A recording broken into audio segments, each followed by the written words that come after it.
That's something my mom gave to me. I just put them up in the basement. Okay. Rest in peace, B. Yeah.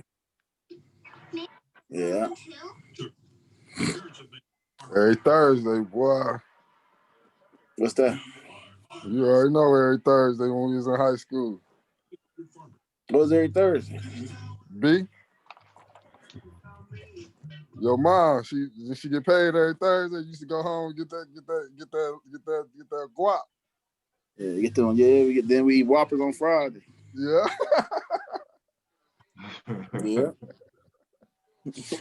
Yep. I always had that chicken. Boy. Chicken every day. Yeah, B. Every time you walked in the house, I saw you smell with some chicken, boy. Crispy. Mm-hmm. And if they weren't cooking, they have a box. They have a box from somewhere. Right. You already know. Okay, fellas, we are live. Hang on 1 second here.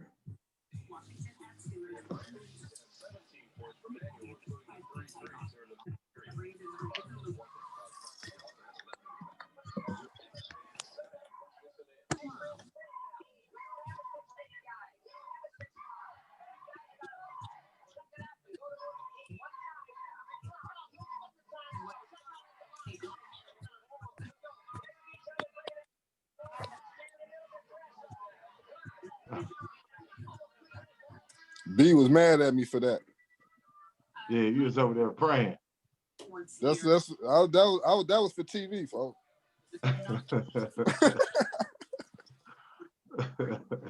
Jeffrey Lurie did not go to Cleveland with the Eagles last week for a very disappointing performance in the middle of a disappointing season. Look at CT. CT still won. He wished that was him. Yeah. Hey, don't it will. Man, y'all. Hold on. Ah. Look, I'm looking. I'm like, we finna win this. Not happy with the direction of this team and the direction of this offense and the direction. I ain't gonna pay attention to that right there. With this team right now. Watch Willie Simmons slam Jimmy. Sideline during pregame warmups, but Lurie not happy. Now the next question is. There you go, fellas. Welcome to celebrating Peoria area's rich basketball history. Youngsters these days do their homework. Well, here's another lesson. I got 3 of the stars of Manuals, 1994, and then also 1995 state championship runs, the blueprint of the four-peat. I got with me Willie Coleman, Ivan Watson, and Brandun Hughes. What's up, my homeboys? What's up, fellas? What's going on? Shirley Boo. What's good? What's happening? I feel nervous being around 3 Manual guys, but y'all ain't gonna be too hard on me, are you? No, we are guards, baby. Guards got to take care. Right. All right. It is good to see you, man. I hope everything is going well for you guys after Thanksgiving break and dealing with the situation that's going on with the pandemic. So I hope all of you are well and your families. Yep, same to you, man. Yep. Same to you, bro. Same to you. Appreciate it. All right. It's good to see you guys. And to get started here, I got to hear how you guys, your maturation growing up in Peoria. Who put the ball in your court? Who got you started to love the game of basketball? Who got you guys started? So I'll start first with Brandun. How did you get started in Peoria? Tell us about your background, brother. Really from my mom. I grew up in a household with my mother, Rose, and my grandparents, Lionel and Shirley Whitaker, and my aunt and my uncle, Penny Whitaker and Lionel Whitaker Jr. And I grew up in a household while they were still playing ball. At the same time, we like 10, 11 years different. And so I was going to games from the beginning of time. I was going to Lincoln when they were playing at Lincoln. We were living on 2nd Street at the time. And I was going to Lincoln games and all those kind of games like that. So I kind of saw their success early. They were bringing home trophies. They were successful. They were talented. So they moved on to Central. By the time they got to Central, I was probably he graduated in '80, so I was kind of young then. But my uncle Lionel graduated in '82, so I was with you. So it was I was about 6 years old. So I was kind of getting a hold of the game then. I was going to practices with him when Chuck Bisher was the coach. So I was starting to fall in love with basketball then. So, I always played around the house because I always watched them and what they were doing. And they were bringing home all those trophies, and I wanted to bring home some trophies too. So, I was a Central guy. Starting off, I was a Central guy. I went to all the Central games, rooted for Central.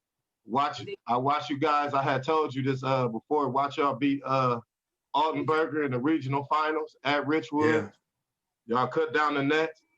I was a little boy, stormed the court. I remember it like yesterday. So that's how I started. And, Manuel came a little bit after, probably a year after another one of my aunts, my Aunt Kim, Hughes, had took me to a Manuel game. And I was familiar with Manuel, but when she took me to Manuel and those lights went out, and I saw Tony Gully, that was in '83, a year after. He was already all conference the year before. But when I saw him in '83, when they cut the lights out and all that stuff they had at Manuel, and seeing Tony Gully break away and dunking and all that, it was over. That erased every Central thought I had in my body. So that's how that started. All right. What grade school did you go to again? And I went to Christ Lutheran. I'm a Christ Lutheran. I started after Second Street. My mom moved to Star Street, and I went to Christ Lutheran. We went undefeated, national champs, first national champs. David Booth had went there before that. Damon Hendricks that went to Manual. Jerry Hester was a year ahead of me. So he was in the 8th grade. I was in the 7th. Mike Robinson was 2 years below me. So my 8th grade year, he was in the 6th grade. But he was Mike. He was Mike Robinson at the time. He always been, pretty tough. So he got that basketball pedigree. Yeah, he was on our 8th grade team. Matter of fact, Mike was like one of the first guys I, even played with, because his mom and my mom were best friends at the time. So I was always at the Lindsay house, even as, a young buck. So, me and Mike played with each other since I was, real young. But yeah, I went to Christ Lutheran and kind of started that off, kicked that off. Me, Cortland Tubbs, Mike Robinson, Sean Williams, a couple of my other homeboys ended up playing for Manual as well. And we started that little the ball game off at Christ Lutheran, and others followed behind that, and that's how they kind of started that little tradition they had down there. But we kicked it off as far as winning the national championships. That's cool, man.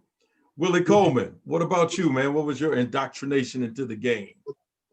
It's way more different than Brandon, man. I started on a dirt court right down the street from the house. It's right on Western, man, and it was James Carpenter, and I used to always just play with them, and rough. They was rough, and they taught me toughness on that dirt court, man, and never did leave. My mom's had to call down the street, "June, get you up at home." Oh, Mom, I could win this game. I'm trying to win this game. But it always started on that dirt court, man, and I just love playing the game of basketball. We had the tree out there. If you go a certain way, you can jump off the tree and dunk. So we love to get that tree at the second half. We used to switch rims, so we used to love to get that tree at second half, man, so we can jump off the tree and dunk. And then it just progressed, and of course I stayed right behind the house from McLean. And McLean used to come and get me and Serge. He used to take me all to the games, and that's when I was able to be in the locker room with Manual players. And I looked at it like, oh my God, like they were superstars. You know, I go down the line from the Mimis to the Fred Lees to I seen it all. And McLean brought me around that. And that what made me geared towards manual. And I was like, I'm gonna be a manual basketball player one day. And that was my whole goal. Just around the corner seeing Howard Nathan, like I said, David Booth. And one thing me and Serge just do at every game, it'll be in the snow.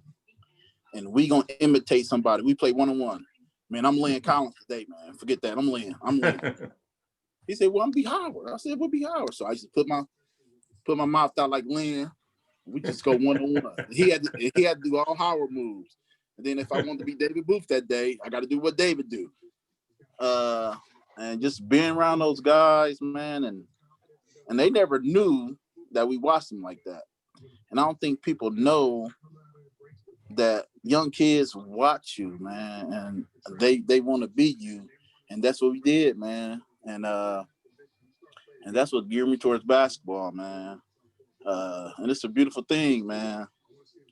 Just being around, man, you're growing up, McLean bringing me in, seeing those things. And it's a beautiful thing. And now just coaching that manual, and that's what I tell my kids to this day. I said, kids are watching you. Because I used to watch them. You know what I'm saying? We don't understand that. I used to watch them pad their moves, see what they're doing off the court, being respectful. And that's what I try to install in the kids. You got to watch who you're around and be respectful in life. And that's what helped me gear towards basketball, man. Man, that's cool. Ivan Watson, please tell us how you got started, man. I already know, but not everybody knows. So please tell everybody how you got started. How you know, and then I'll tell you if you're right. Because I get my hair cut in the barber shop in which you cut hair. That's how I know. Well, my grandma got me started. I used to be around my grandma, Brandun, know my grandma, Mary Clark. I used to be around her all the time when I was young, Morning Star. I started off later than these guys. I started off watching when Rod Strickland started playing at DePaul. Me and my grandma used to watch Channel 9 and drink coffee all the time and just watch Rod Strickland and Paul play. So I started off watching DePaul before I started off watching anybody. Then I, growing up in the Harrison, playing with Percy Payton and those guys and W.T. Franklin, Chris Farmer and Ken Farmer and Tim Farmer, those guys used to play in their backyard, play full court on the crates. So I started out in the Harrison. I started basketball late. Then I started staying with my mom. I stayed with my grandma when I was young. Started staying with my mom, moved up on the hill, started going to Louts probably when I was in 4th grade. Then they had the transfers. I went to Franklin. Then I went back to Louts, got cut in 5th grade. I was really actually good to make the team. I don't know why I got cut, but I got cut. And then Steve Turner actually got the job my 6th grade year. And he seen me, I guess, I don't know how he was at the school before the season. I mean, before the next year started, but he seen me playing on the playground. And he told me, he asked me, he's like, why you went on the basketball team this year? I was like, I don't know. I got cut. You know what I mean? And, he was like, well, you're gonna be the man next year. So next year he put the ball in my hand and I took off from there. So that's where you graduated from Franklin? Nope. That's when they did the school flip. I went back to Louts, played 3 years at Louts, 2 years at Louts, and then transferred to Blaine Sumner. That's where me and Willie Coleman met up at. And we played 8th grade together. And we were supposed to win a championship, but, unfortunately, we got popped. Who got you guys? Yeah, we got popped. And what people don't know, me and Willie was best friends in high school. What people really don't know, me and Willie didn't like each other when we first started. Yeah, well, Like, hey, we had some battles, man. Like Gus Macker, and Willie had me crying, man. I had to go. My mom had to come in there and calm me down, man. I wanted to fight him, and Willie know how to get under people's skin, you tell, hey man, yeah, he get, hey that boy, hey, boo, he gave us like 30 something. I was like, this dude, 30 something. Look, boo. All ISO. They coach didn't make no adjustments at halftime and nothing. I Coach just ISO Trout. the whole game. Coach Trout, but he's like, after the game, I was like, why you, man? Come on, coach. He said we got something for him in the playoffs. So we start double. He didn't know how to take that, man. I was gagging. They double teaming me, man. I still had 30 though, Will. Don't get it twisted. I still got my 30, but it was just a different 30. But yeah, me and Will, we ain't like each other. And then, I didn't even know Will was transferring to Blaine Sumner. I ended up transferring before the school started. I don't know why I was coming out the classroom. I'm coming out the classroom. I see this guy putting his books in the locker. I'm like, what is going on? Why is this dude?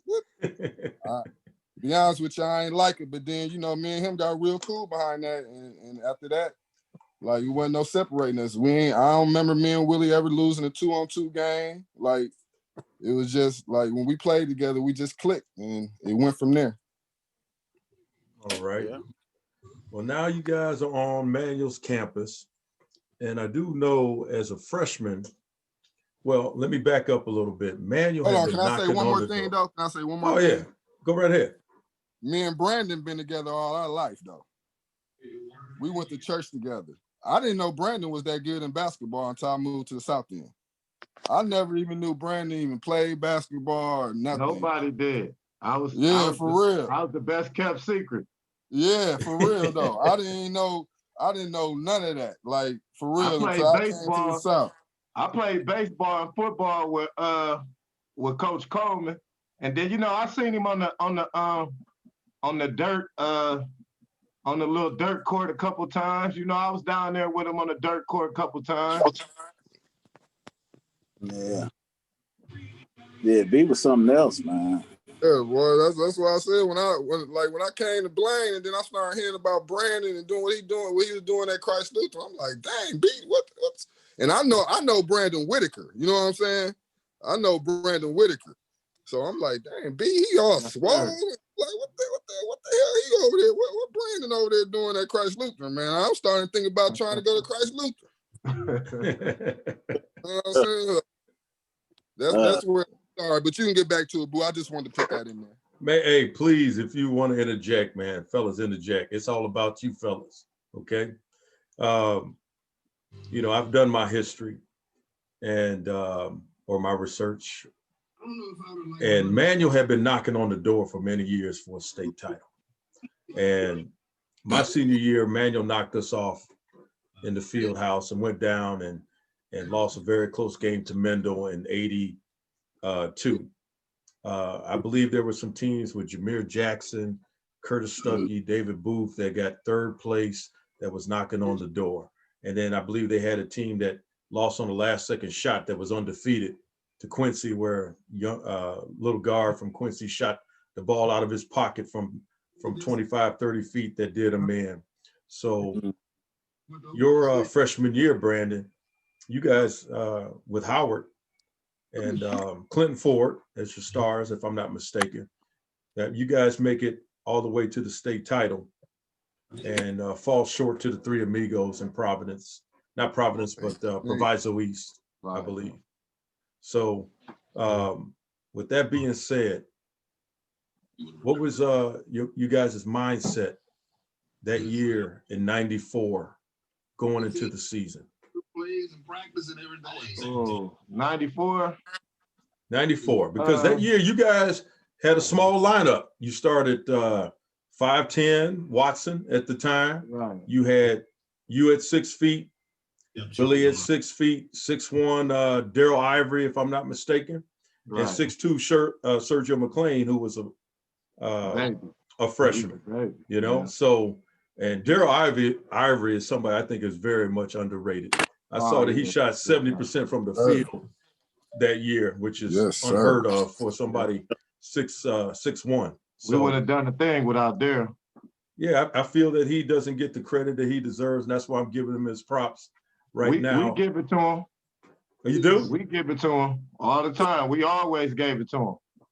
But to answer your question, going into the season, first to rewind, I was like me, Jimmy Cross, and Brandon Allen were seniors, and Cortland Tubbs. But me, Jimmy, and Brandon, we were carryovers from the 91 runner-up team. So that team was real competitive. That team had just returned from losing in the super sectional, and I think they had only lost 1 or 2 games that previous year in 90. And that's when Mike Greer had missed the free throw to go to state in the Sweet 16. It was in the Civic Center. He missed the free throw with the time had expired, and he was at the free throw line 1-1. And oh wow. I remember almost, I wanted to fight somebody. You know, that's just how, how much I bled orange and black, even at the time before going. But anyway, so once they had ambitions of winning the championship. They knew how close they had got. Howard was like an All-American coming in. So we were going against him every day. So practice was competitive every day. We were deep, about 12 deep. It was very competitive every day. And we never really, what's crazy is the bar was set real high then as far as, us going out of town, playing teams out of town from different states, teams from Chicago. Like, we started to look at them as being even instead of, us looking at, oh, that's a team from Chicago, or we playing against Juwan Howard, Chicago Vocational, and all that. So we were real battle tested. So by the end of that year, we thought we could win that, especially with Howard at the guard, because Howard was like Jordan, man, at the time. He was unbelievable. Like, it's nothing, it was like he can control the whole game. He was unbelievable. Like, we've never seen nothing like it, and nothing since, Like, he was unbelievable. He was that crazy, and especially like playing against him. I remember playing with him. Me and Jimmy used to just sit there and all the things that he used to do. But we were the 2 holdovers from that team. So the years prior to 94, so 90 through 94, we were good. We were good with Hester. We were good when Ford was a senior, but we weren't quite there yet. Like, Howard Nathan leaving and how much he controlled the ball and that team, that kind of had us lagging those next couple years because we had nobody who was used to controlling the ball or, who could lead that team. Mm-hmm. And I had the ability, but I don't think I had it mentally yet. But by the time I was a senior, we had a real, that summer going into that 93 summer, we played about 30 games. We went to Willowbrook, Illinois. We went to the tournament in Morris that they have every year. We went to somewhere else, Jacksonville. Coach Van had us playing everywhere. And we didn't lose a game. We played everybody from around the state. Only game we lost was to King. And we lost to King and Morris. And I don't think Watson was there. Nope, I wasn't. I went to my family reunion. Watson was in Morris. And we lost to King and Morris. And I gave King like about 47, 48 or something in Morris. So I knew what we had then. I just knew it just felt different because it's just our togetherness and how together we were. And we played with each other all summer long. Everywhere we went, we were together in the summer at Proctor, played at Carver together. We might go to some open gyms together, other people open gym. We were up at Bradley, playing against Bradley players. So we were feeling good about ourselves going into the season. But I played football my senior year. And, we had some success on the football field. We were undefeated at the time. Coach Van was pissed at me. I bet he was. That's for sure. He was pissed at me. He told me, he found out I was playing football from, he had seen the weight schedule. I had got Coach Fowler. Coach Fowler was the football coach. I had him to change the little schedule so I could play, still go to open gym, but still come to football practice. And see, no other football coach had did that. So time would overlap between open gym and football. So I was slick, told Fowler, hey, change that schedule so I could come to football practice. He changed it. So now I'm going to both. Van found out because he went into the weight room and he saw that I was going to football practice weight conditioning. So he had caught me outside in the hallway. He said, "Hal, you playing football now?" I was like, I said, "Yeah." He said, "I see your name in the weight room. Damn it, you're playing football. You're gonna ruin it. You're gonna ruin it." So, I kind of felt bad, but I knew what I was doing. But to make a long story short, I played football and I got hurt the last play of the game. Last game. In the playoffs against Geneseo. You jumped over that dude. Yeah. I got hurt my ankle, and we lost that game, and we had to play in the basketball tournament that next week. So my ankle was messed up for it never got right till about January. So my legs never really got under me, and by the time my legs got up under me, we were 10-6. So once my legs got up under me, which it ended up being a good thing because it gave those guys, it gave Watson, gave Coleman, it gave other guys a chance to see what they got to lead the team. You know what I'm saying? And even though we lost, we had a tough schedule. We played in Pine Bluff, Arkansas. We played King Cotton Classic.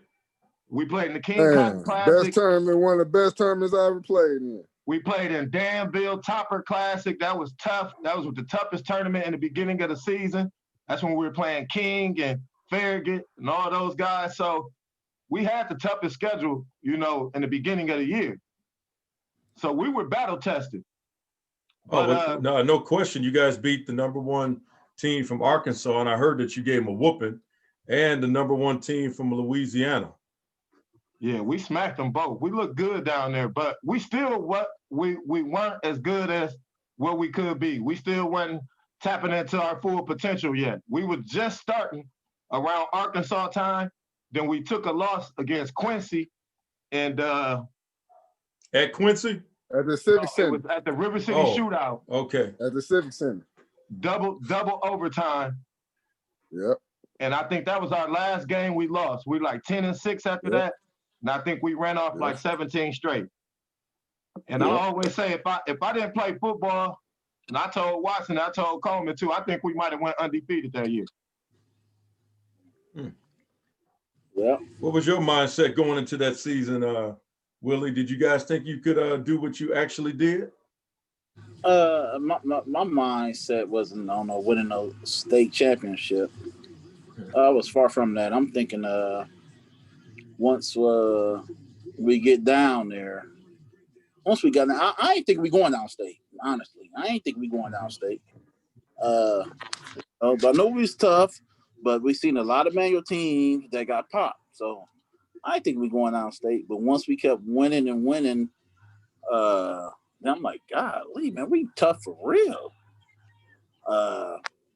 So then we get down there. I'm thinking third.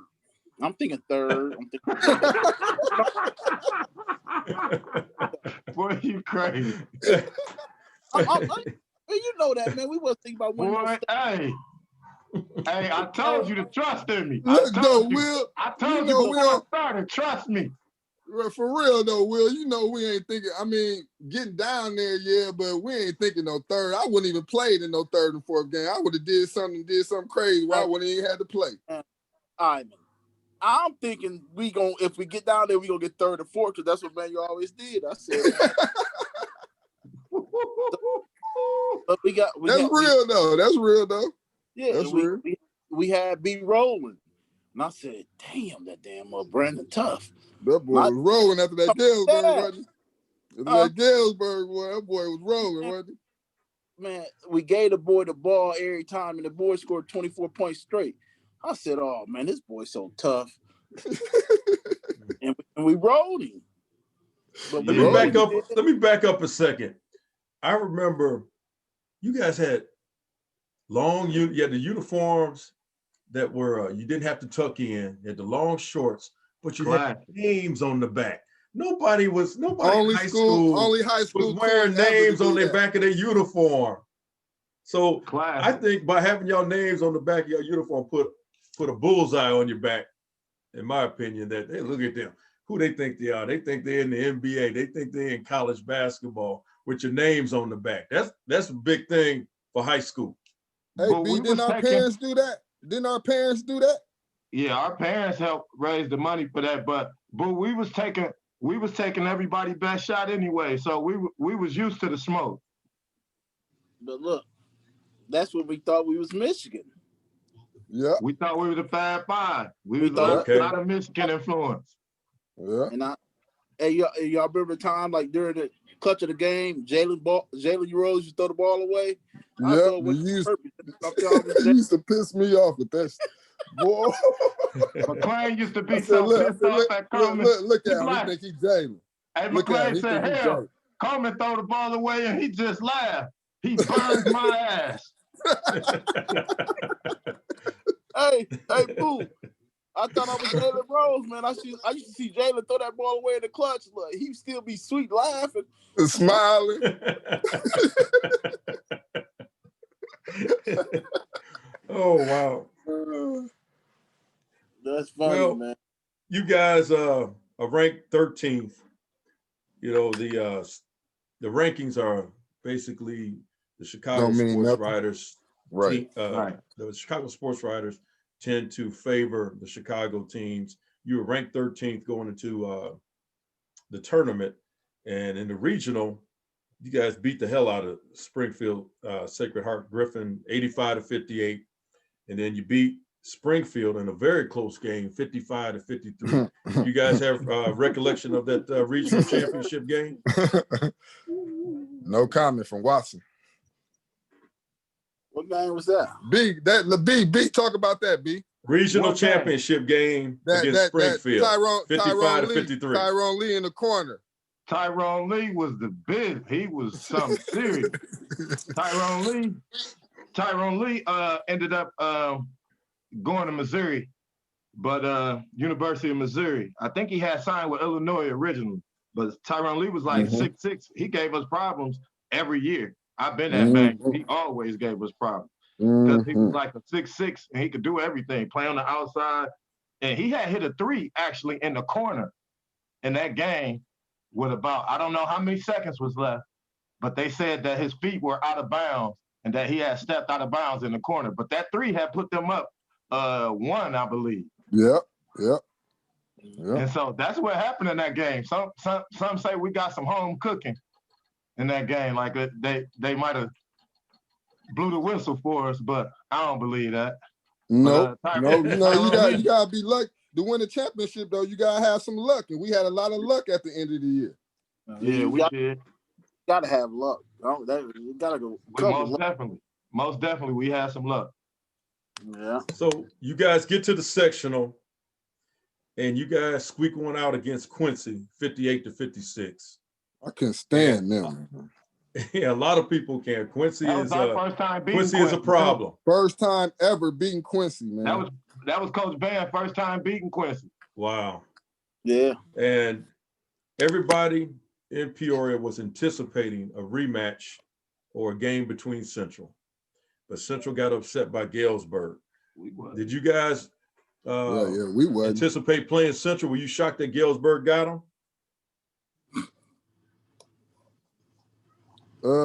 I wasn't anticipating it. I mean, not being arrogant and but we weren't never thinking about nothing like that. We weren't thinking about anticipating Central. We just was ready to play whoever was in front of us. And that was Quincy, and you guys, I mean, not Quincy, but Galesburg, and you beat them 60-53. And then here comes the super sectional. But hold on, Curly. We can't get past that though. We gotta give Brandun his props for that game. True. Oh, okay. Go ahead, please. Yeah, we was down 19 True blood. in the first quarter. Is that True Blood now? Yep. Yeah. We was down 19 in the first quarter, and B said, "No, we ain't going out like this." And that boy scored 24 straight. Wow. Yeah. That was True Blood now, man. They was tough. Yeah, they was good. Yeah, they So was Central didn't tough. really get upset. That team was good. Well, more like Peoria fans were upset not to see. Yeah, right. Cause we split that year. We wouldn't We have split mind. with Central that year. We wouldn't have mind playing Central again that year because we split with them. Yep. Watson had the chicken pox the first game we played against them. Not even to use that as an excuse, because we still should have won that game. But they beat us. They played better. They outplayed us. They always played us tough and played us hard. They knew our plays, knew our system. So they played just as hard and was just as disciplined as we were. So we weren't looking forward to it. But once we got Galesburg, we got Galesburg. And I know they're giving me the 24 points in a row, but it was 20. And we were down by 8, down 18, I believe. We were down 18 in the first quarter. Coach Van called a couple timeouts. I had kind of got pissed after the second timeout. And I'm gonna tell you what happened to break the ice though, B? What happened to break the ice though, Durrell Ivy? I don't know if Coleman remember, but what broke the ice of the huddle, I think we was a little bit nervous. I had some background stuff going on. That's another story. And we were a little bit nervous. And Woodruff band was over the sectionals that year. So they always got a real good band. So they were playing Snoop Dogg. This is for the G's. This is for the hustlers. Dun, dun, dun, dun, dun, dun, dun, dun, dun, dun. So that's going on while Coach Band talking in the huddle. So Daryl Ivory, he looked around and he said, "Hey, they playing Snoop Dogg, ain't they?" Because Daryl Ivory from Alabama, so he got the country accent. He said, while Coach Band's talking now, he said, "Hey, they playing Snoop Dogg, ain't they?" So that kind of broke the ice in the huddle. We started cracking up, went out there. And I told the fellas, I said, "Hey, I feel it. Let me get it." So, I hit my first couple like jump shots, pull-ups, and it felt good. And after that, man, I just ran them off. And I just kept giving it to me. I just ran off like 20 straight. By the time I got done scoring, we were up 24-23. And that happened also to be like Marcus Griffin, one of his breakout games of that season. The first one was against Mike Robinson at Richwoods earlier in the year. And the second one was that Galesburg game. Because Galesburg had a couple big fellas. And Marcus came in and showed out, man. So he was a freshman, so it was kind of hit and miss. With Marcus didn't even want to play varsity at that time. Serge was game. Serge was game from the beginning. Marcus didn't want no parts of varsity at all. For real, and he wasn't shy to say it. He like, none of it. He would tell you. I don't want to play. I want to play with Tony Bird now. Yeah, y'all too strong for me.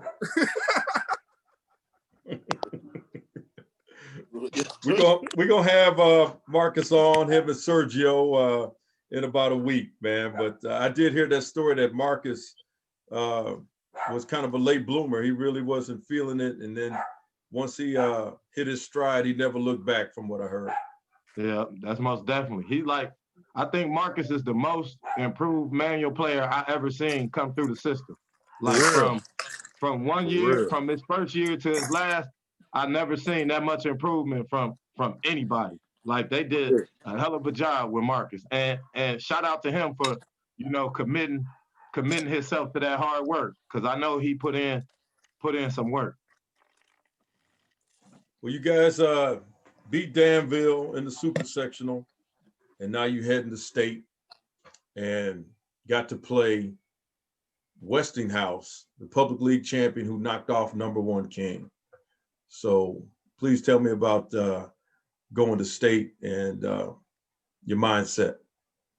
I'm gonna make it quick on this one, because now I know that Will thought we was gonna get third. So I'm gonna make it quick on this one. I wanted King. I was mad that King lost, because I wanted to play King because King had beat us earlier in the year, and we had beat all the teams that had beat us earlier in the year. We had got revenge on them, got revenge on Quincy, Central, Richwoods, and on down the line, except the team from Arkansas. So I wanted King, but Westinghouse Me beat them. too. Westinghouse beat them. So we had Me to settle too. for West. So we had to settle for Westinghouse. Westinghouse had to take King ass whooping. That's all that Yep. happened. But Westinghouse had We wanted King. Damian Dasher. He gave us 40, 38. And they had 38. 38-17. Mike Miller. Also, he went to UIC. They had. I played against him overseas. Them boys is tough, man. Yeah, Them they had boys good was team. tough. But they messed up when they was talking stuff before we, you know. Yeah. Yeah, that Yeah. Thursday night. McClain said, if you can dunk every fucking time. That was Thursday night practice. Yep. We saw Westinghouse. They were coming in as we were finishing up practice. And so they was laughing at us, man. They was laughing at us while we was out there practicing. Yeah. You know, we know what they thought, just like those teams in Arkansas thought. They thought we was too small, but they didn't know what we had for them that next day. Mm-hmm. Yeah. So we was kind of pissed off going into the game. So they didn't know what hit them. Yep. Yeah, I saw that Brandun, They might you have dropped. popped us if they didn't do that. I saw that you guys beat them 81-76.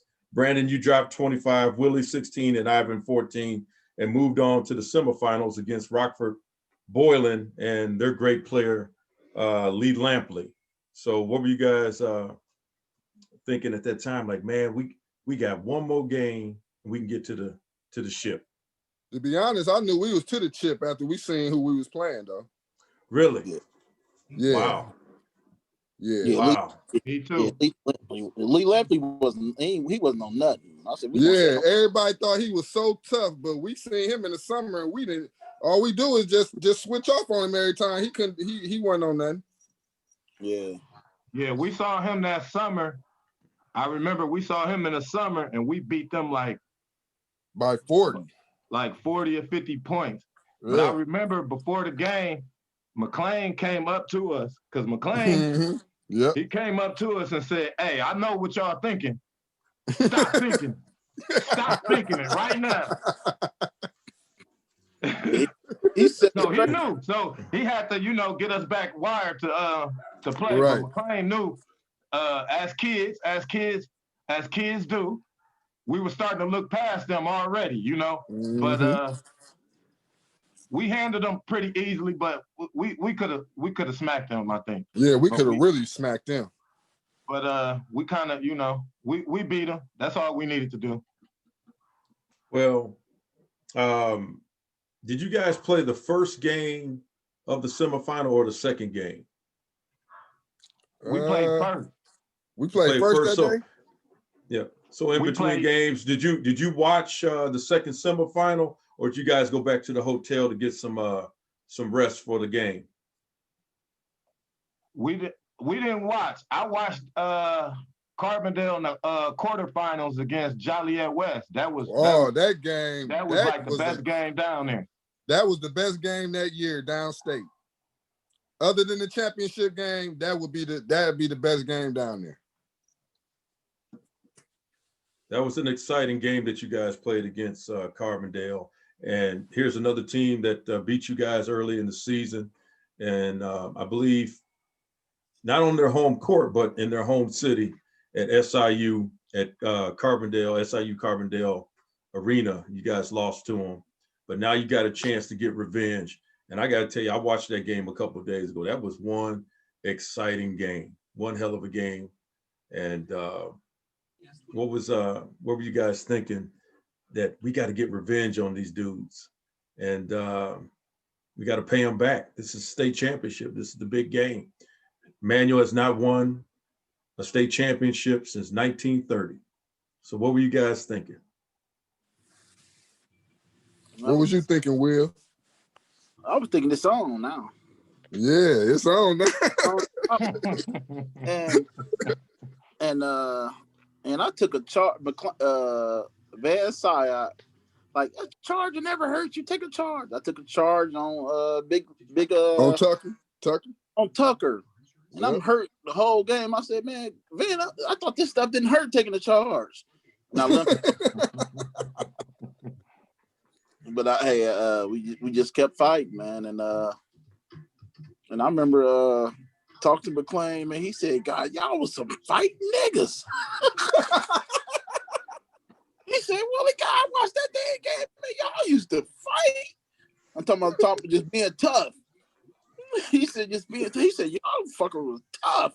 I said, yeah, man, you installed that in us, baby. Yeah. Yeah.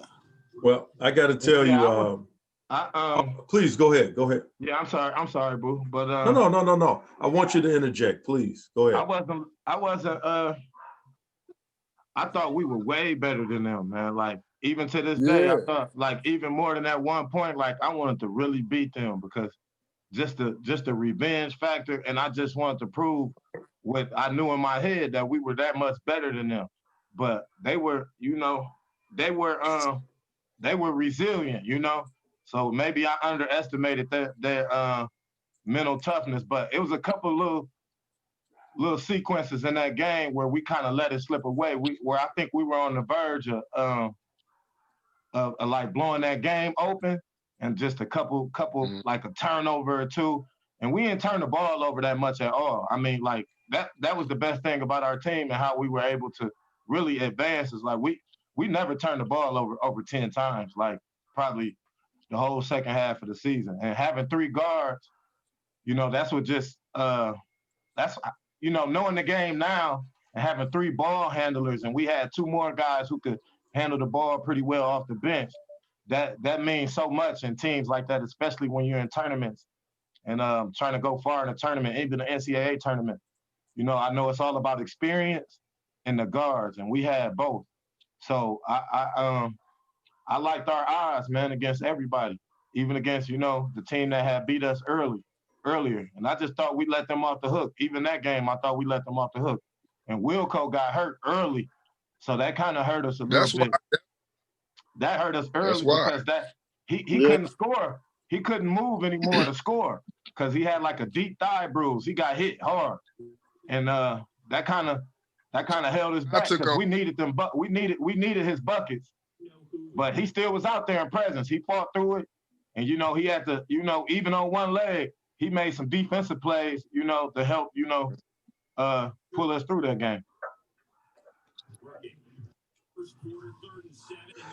Well, I will say this, that anybody that's serious about basketball growing up, their dream is to be able to make 2 free throws to win the state championship. I can think back of me having my Nerf hoop, shooting down by 1. I got 2 free throws. I could tie the game and win the state champion. I think every kid thinks about that growing up. And you are put in that situation, Brandun.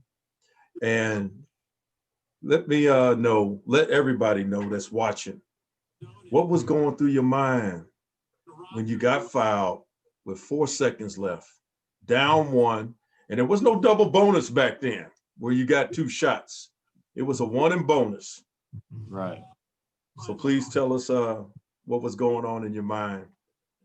First off, I was Nick Villegas of the Journal-Star asked me, were you nervous? I wasn't. I really was hoping that they count the 3 that I had shot before the foul. That's what I was hoping. I had shot a 3 before the foul, and the 3 went in. And so I'm hoping they count that 3. I didn't really, I didn't care about going to the line, but I knew I made a nice move to make that 3, and that's what I wanted to count. I didn't care about the free throw. The free throw was the easy part. That 3 was hard I just made. That's what I wanted to count.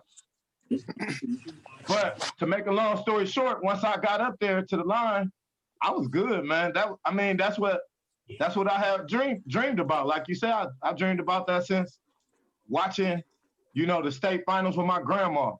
So I dreamed about being in that position.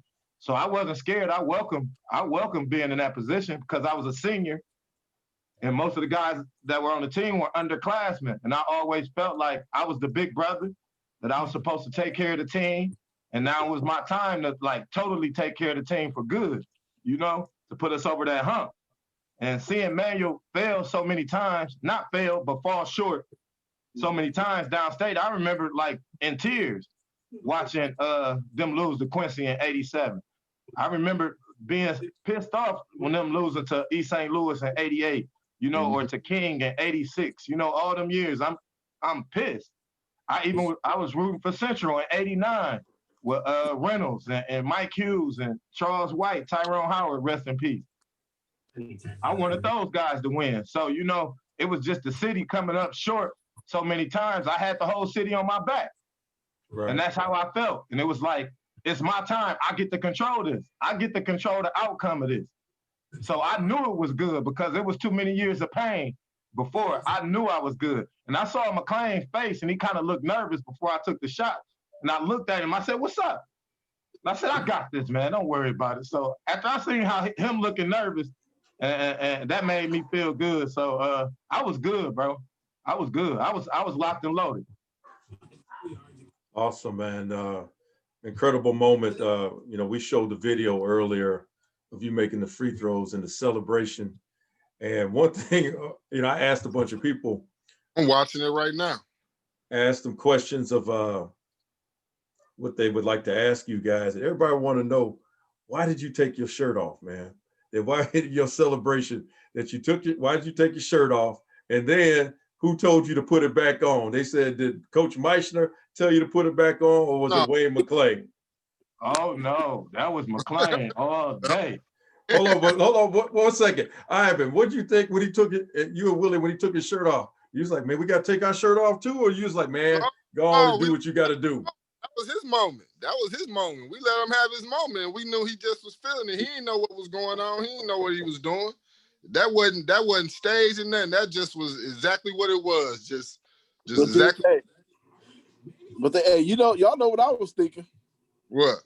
Man, that boy craves in the mud.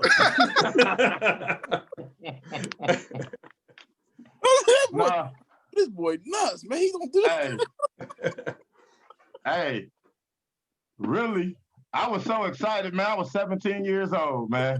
You know, he took his shirt off, I don't think. And from the looks of it, I might have been the only one to believe that we could win it. Shit. Right. Lil June talk about he was going down there to finish third. Yeah, hey, B, that's what I was thinking. Man. So what? Hey, look, I was 17, boo. Hey, I was 17, and that's all I wasn't thinking. Like, I was going crazy, man. So I just took my shirt off, and I don't even like wrestling like that, man. I just started doing a whole bunch of Hulk Hogan poses, man. I don't even watch wrestling like that. So who told you to put your shirt back on? So I'm getting interviewed, and during the interview, it's me, Coach Van. I'm on Coach Van in the middle, McClain on one side, I'm on the other side of Van. So, you know, I'm kind of looking at myself in the TV screen, like looking at myself while they're interviewing me. And like after they got done talking to me, they was talking to Van. And Coach McClain's arm just tapped me on the shoulder. You can't see his face on the screen, but you can see his hand tap my shoulder. And when I looked over at him, he said, "Put your damn shirt on."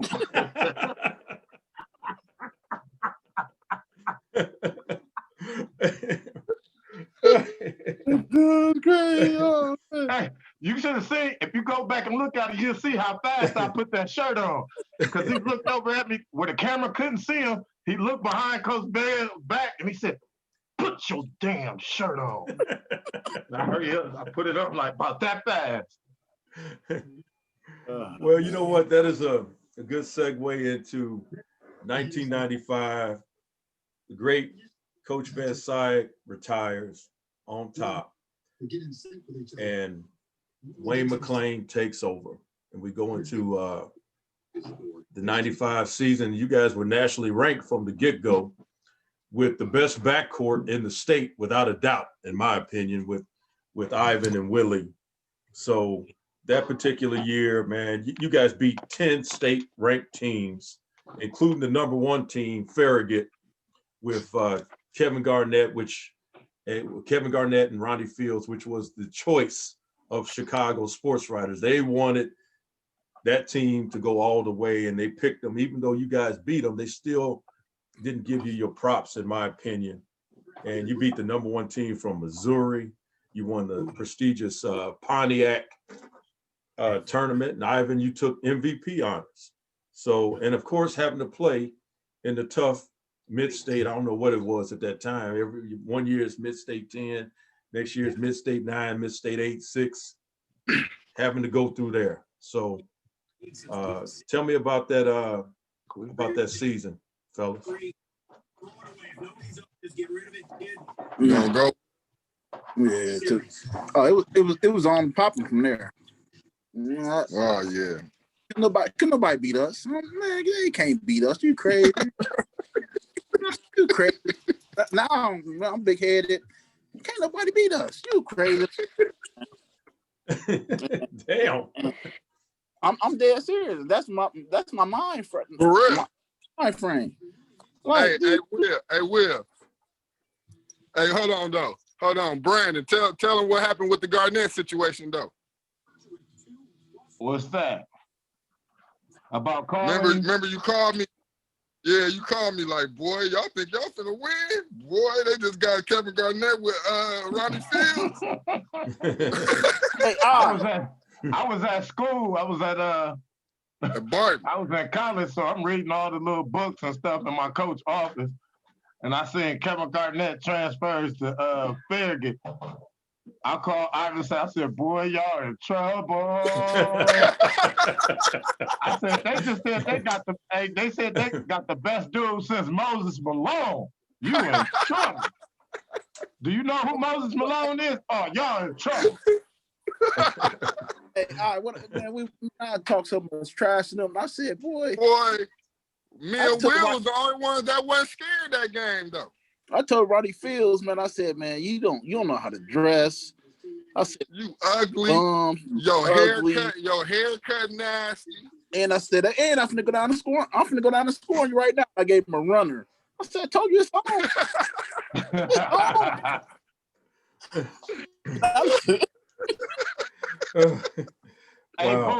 Hey, Boo, yeah. One thing, and they both to tell you this one thing too. This is another thing that got us all by. I say around 90, about their freshman year, we all started learning different moves. So we had different moves than what other guards had. Like we started hesitation moves and the hands up with the hesitation, the little rock step with the hands up, just that ended up being a Peoria thing, but us three guys were the ones who was really doing that, and everybody started copying off of that. But that thing got us anywhere we wanted to go on the court at any time. We could always do whatever we wanted because we had those hesitations and those crossovers, and nobody was used to that yet. Like it was a new thing. Nobody was used to somebody putting their hands up, acting like they're gonna shoot after they done shot 2 pull-ups in your face. Now they put the hands up and hesitate, and we start doing all that with crossovers. Like we changed the game. With it, the game changed, and that was the year before. So I knew I was just talking shit to Ivan, but I knew that wasn't nobody gonna touch them. They had the best guards, man. They had the best guards. I knew just from the year before that we were the best guards then, but we had 3 guards. So I knew going into the next year that guards running, you know, if you got good guards and experience, I knew they were going to go a long way. You guys proved that. I mean, winning the state championship, starting 2 guys 6 foot, 5'10", a 6'1", and a 6'2". That's amazing. And and your tallest player is the 6'2" freshman in the lineup with Serge.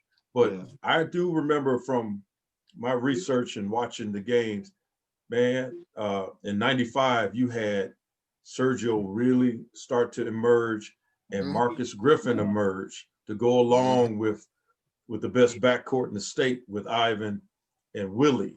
And then, what's my man's name? Daryl Ivory doing his thing and being consistent. And so, Khalil Gate. Yeah. And then you guys, I mean, with the national schedule that you guys played, okay, beating 10 ranked teams, you still got to come back and you got to play Mike Robinson at Rich Woods. You still got to beat A.J. Guyton over at Central. You got to play Vershaw over there at East Peoria. You got to play Moran over in Pekin. And you guys ran the table in a very tough mid-state conference. So, man, I don't know anybody that's played a schedule that you guys did that year. And, hey, I see what you're saying, Willie. You guys were and Willie, you were player of the year, Peoria Journal-Star player of the year. I see what you're saying that, man, we going to do this, that you guys were very confident. Yeah, we were confident, man. We didn't think we was gonna lose a game, and the games that we did lose, like the Danville game, the only reason why we lost that Danville game is because we played Farragut at 12 o'clock that afternoon, beat them, and then Danville scheduled that Danville didn't play the whole day, and then they played us at 7 o'clock that night. At Danville, we played them and ended up losing. Yeah, at Danville. So we gave them that game. But do you remember when we lost the Central? I mean, we won the Central by 1. McLean brought us in that next morning. He said, man, your guys not in shape, man. We ran every day until we played Central again. I said, man, we finna beat these motherfuckers by 20, man. I'm not keep running, man. Keep running for McLean, man. He was so mad we only beat Central by 1. That one. We only beat Central because Marcus tipped the ball in. He ran us every day at the practice. We were so arrogant, though, man. That's unreal. We were so arrogant, man. Yeah. But and then you guys, after beating Central on the tip end, you lost your second and last game of the season to Springfield Lanphier, 58-50. And after that was it. That's so funny. That was us, man, because that was me and Will. Sergio was killing, and we was like, man, you're only a sophomore. Man, we can lose this on our own. We stopped passing Serge the ball, and me and Will just started pulling up from deep, missing threes, laughing, playing around. McLean asked, they were so mad at us. But we was like, Serge, nope, you gotta wait, man. You still got 2 more years. This is our last year, man. Serge want the ball, man. He had like 16. Like, Serge, God, man, I only got 2.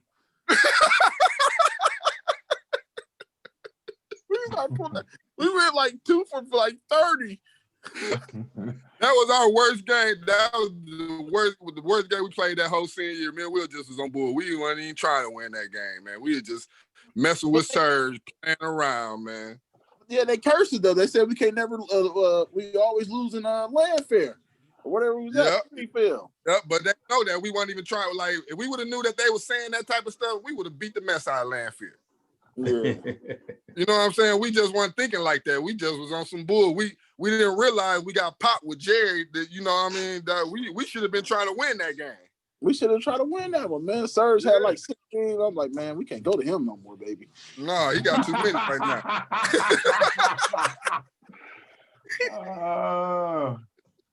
Serge, okay. Serge like a bug, man. Okay. You get to the regionals, and Canton was no match for you guys. Y'all beat Canton by 35, and then Bloomington came along, smacked them by 21. You get to the sectional, and you guys whooped Richwoods by 25, beat Richwoods for the 3rd time. One of the funniest games ever. Robinson. And then you beat Central by 17 to win the sectional. And then you guys get to the super, and let me see here. You guys got Quincy again. Yep. Here comes Quincy. Kyle Cartmill. We had him on LD. Tell me who's Kyle? Who's Kyle Cartmill? I see he had 10 points on 4-14 shooting. That's it. I thought he probably 16, but I feel good. We held him to 10. Yeah, man. Good job, fellas. Yeah. Because he went to Illinois State, and we played him at Illinois State. I thought this boy get shut down. It's a wrap. Hey, he was a problem though. Low key though, he was a problem because he knew how to play basketball though. Yeah. That was the difference with him and other players that we played against. Like he really knew how to play basketball. Yeah. Like we ain't never seen nobody like he was using the glass on us. Well, down though. What shows how great of a team you guys were is that you had 5 players in double figures that game, which is amazing. I mean, Marcus had a double-double with 16 and 11. Willie had 12 and 6 rebounds. Daryl Ivory had 13. And Sergio had 16. And Ivan, you had 15. So that's amazing. I mean, it's almost like pick your poison. There's no way that they could key on you guys. So you guys pop Quincy, and now it's back to state. So your first round opponent at state or your quarterfinal opponent is Arlington Heights Hersey. So he go to Sterling. He go to Story, Curly. All right, go ahead. Go ahead. Tell me about going to state. Oh man, I don't know what I'm getting ready to hear. Man, Watts killed. Watts killed. Me and Serge was in the room together, man. Me and Serge to go to sleep. We said we got to do something, man.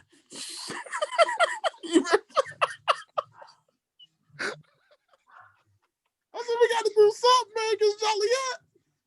So the game, Joliet, man. We got off. He had like 14 or something, man. Watts killed that game. First quarter. Huh? Wait a minute. You just skipped Arlington Heights Hersey, your quarterfinal game. Quarterfinals, yeah, we went to sleep. I was killing against Hersey. You know, that was the first time OJ Dub came to the game. So, you know, I had to show J Dub where he had been missing, man. Yeah, man. I said, boy, this boy, I was broke, man. I couldn't get it, man. I said, oh, man, y'all won by 28, man. Yeah, but I put on the show though. Curly didn't see that game. See, I put on a real show, Curly. You gotta find a way to see that game, and then you'll understand what we're talking about. All right. So, yeah, Joliet, is that the second time that y'all had to play them? Yeah, Joliet, man, we ain't never semifinal about Joliet for some reason. But now I look back on it, I got older, man. Them boys was tough, man. Man, them boys was heated, man. Them boys had some people, man. And we was looking past them we never even thought nothing about Joliet, man.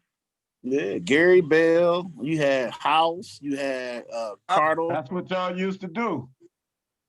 Yeah. That was the best thing about y'all, that when y'all was unconscious about who we used to play against. Right. Yeah. Yeah. Yeah, man. So yeah, they was tough though, boo. Like they was ranked. Not when I look back on it just a couple weeks ago, and I never knew this until a couple weeks ago. I'm thinking we was ranked number 2 this whole time under Farragut. We was ranked 3rd, and Joliet was 1, and Farragut was 2. Yeah, you guys beat Joliet when they were number 1. Yeah, sure did. Yeah. But I didn't know that. I'm thinking we 2 or 1 or something. I didn't know we was the underdogs. Mm-hmm. But you know, Chicago had Thornton right up there as well. So when you guys had just won your quarterfinal game, did you have a chance to see, here come Farragut playing against Thornton? Did you guys have a chance to see that game? Boo, I swear, man, we weren't worried about none of them people, man.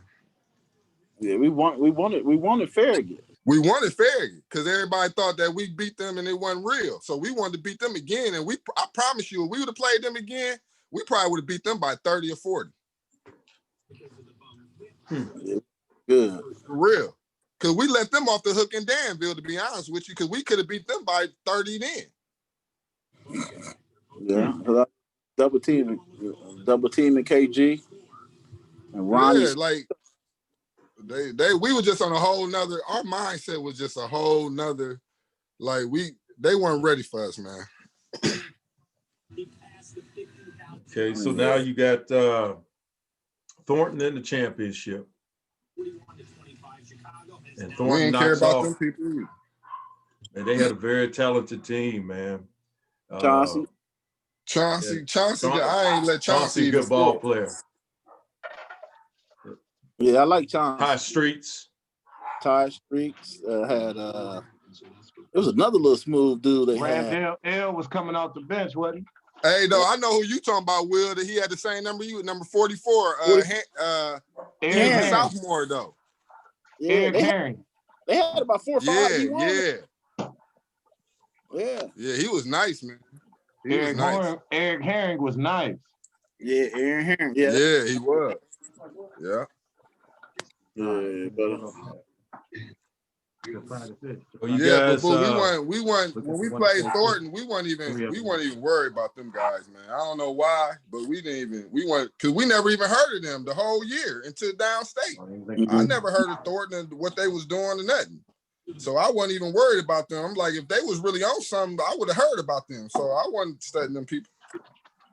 But you guys beat them. You guys beat them easily. You beat them 65-53, and yeah, we beat them easily. But what people don't realize, they was winning.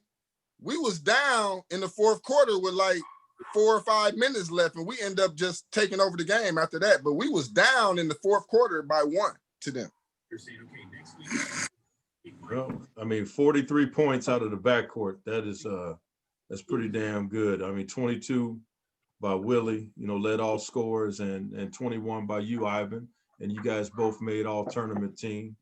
And I believe they said you were 1 point shy of being MVP of the tournament. I don't even know who they gave the MVP to. They gave it to KG when it should have been me.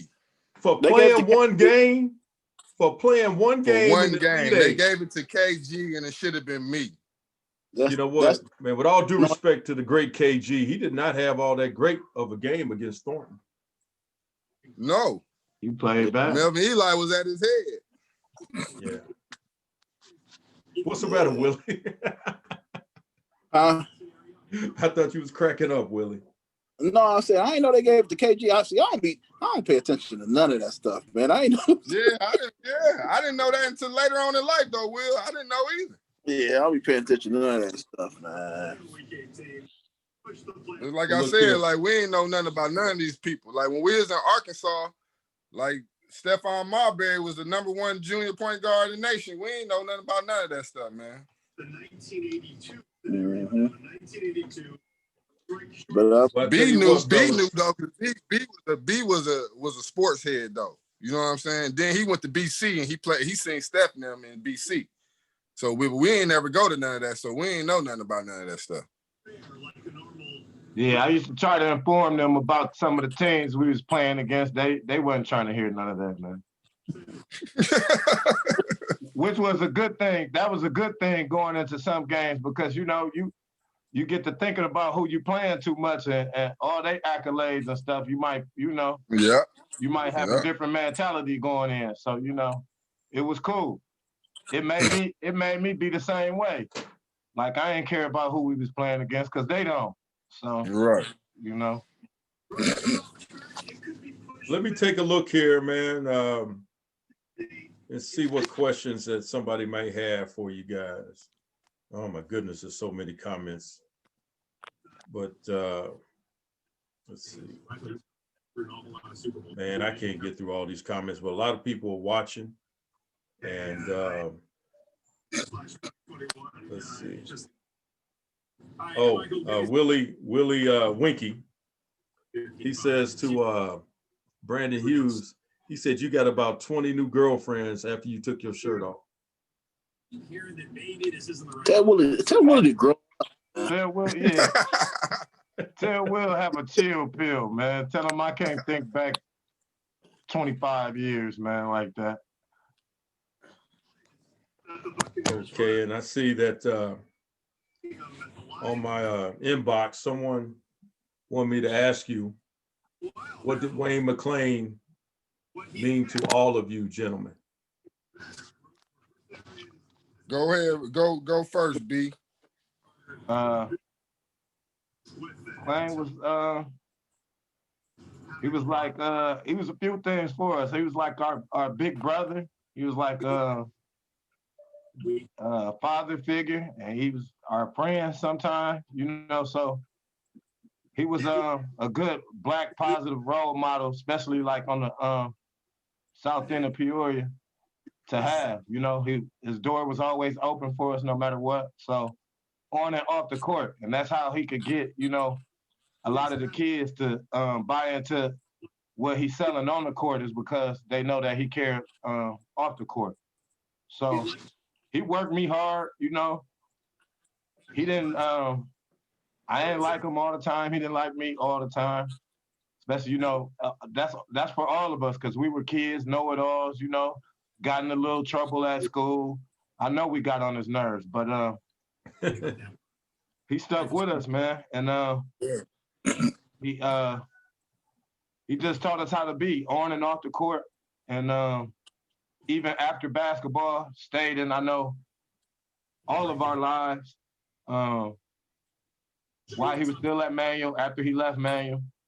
So he meant a lot, man. And he made it easier to go on to play in college because he gave us, some tough love and tough workouts. And we had a hard time in the gym. It wasn't easy. And he was just letting us know that life wasn't going to be easy. So he meant a lot as far as that's concerned. And you were ready to take on the world after leaving McLean because he made you feel like he gave you that confidence that you could take on the world. And he's a one-of-one, man. None before him, none to come. Nobody gonna be like him. So I'm just glad that I got a chance to, be up under him, be a player up under him, and be up under his guidance and tutelage. I'm just honored for to be a part of that, man. But yeah, he gave us all those things. Awesome. Willie? Man, McLean, let alone the father, he always been that. But McLean taught us how to deal with life, man. And I said, and I look at like stuff people go through life, and when I look at my life, I said, what would McLean want me to do? Because he was so tough on us, man, but he installed that toughness in us. You can get through anything, Willie. Y'all can get through anything, man. This ain't nothing. You know what I'm saying? This ain't nothing what y'all going through, man. And for him, rest in peace when he before he passed, and I heard he was doing not letting nobody know, just had that toughness, man, and that's what he installed in us. And one day he told me, he said, Willie, man, I installed so much toughness in y'all, man. It's y'all sometimes think life don't, you know what I'm saying, like we can overcome life because he installed that toughness in us. And yes, we think that, McLean. Man, we can overcome anything, because you installed that in us. And that's what I love about him, man. He really cared, and he installed that toughness in us. And this is life. You're going to deal with your ups. You're going to deal with your downs. This is how you fight through it, man. And he installed that on the court. And he installed that in life, man. And I love him for that, man. All right. Ivan? Just to repeat what those guys said, man, like he was like a father figure to me, He welcomed me in his home. Like I might as well have a key to his house because I can come there like I live there. You know what I mean? Like anytime I needed anything, he was there, Anytime I needed somebody to talk to, he kept it real with me. He ain't sugarcoated. He ain't make me feel like if he felt like I was wrong, he would tell me, He just was all around great person, man. Like, and he just was so tough. You know what I mean? Like, if you can deal with McLean, you can deal with anything. Yeah. You know what I mean? Like when I went to college, I wasn't scared of nothing. Like no coach, nobody, no nothing. Like I went to college. I played under Lon Reisman. I don't know if anybody know him, but that was Dennis Rodman coach in college. And he was like they say he one of the craziest under Bobby Knight. He one of the craziest people ever. but he wasn't nothing compared to McClain to me. You know what I mean? But McClain was just, you know, he was just a positive, great influence on our community, man. And we gonna miss him, man. Like, I hate that he ever, like, I mean, I'm glad he went to Illinois, but I wish he never left Manual. Like, I wish he would have stayed at Manual and just kept that tradition going. Because once that guy Johnson came, like, it just, like, Manual just totally changed, you know. But yeah, McClain was a great guy, man, and we gonna miss him, man. And we just gotta continue, you know, live how he wants us to live, and do the things that we know that he installed in us, and try to give it to these younger guys. And that's about it, man. But McClain, he was a great person, man. Absolutely. Thank you for that. And I mean, and Van Syke, who is, I believe, 98 years of age right now, been blessed to live that long. And you guys gave him in his final season, all the years that he coaches and all the wins in his final season, you guys gave him a chance to go out on top, winning a state championship. That film that I showed earlier, in which they showed the coaches, I believe was Westendorf, one of the Stoll twins, Tim Kinney, and Coach Meichner, and of course McClain, how they're hugging Coach Van Syke. That is an awesome moment in Peoria basketball history. So with that being said, fellas, I want to thank you for coming on. It's good to see my homeboys, and I wish you all the best of luck with everything that's going on right now. And I hope you all have a great holiday season. And thank you for being on. You guys are not forgotten. That's for doggone sure. You guys established the blueprint for that 4-peat. And that's why I'm paying homage to you, brothers. So that's all I got to say. And I wish you guys well. Thanks for having us, bro. Appreciate it, man. God bless. Have a happy God bless holiday, you. you and your family. You as well, Brandon. All right. Yeah. Thanks for having us, man. And I'll be rapping with you. Absolutely, man. You know how to get in touch with me, Willie. All of you do. And Ivan, it's good to see you as well. So Yep. Appreciate you, man. I appreciate you, brothers, as well. And I hope to see you very soon. All right. All right. All right. All right. Love all you guys, man. Okay. See you. Thanks, bro. Yeah, love right. y'all, boy. All right. Yeah. All right. Tomorrow, we're going to have from the 2011 season, a team that went 28-0. The stars from that team, a couple of stars from that team, Drew Blumenshine and Max Bielefeld, and their coach, Eddie Matthews, coming on tomorrow at 7:30 p.m. Central. I hope you guys check it out. And then on Wednesday, we're going to have the 1992 Limestone Rockets that went undefeated, made it all the way to the state title, fell a little bit short, but they had the great Tammy Van Oppen and coached by the legendary John Gross. They'll be on Wednesday, along with Jenny Keppel. So check it out. I wish you guys a wonderful evening, and thank you for tuning in.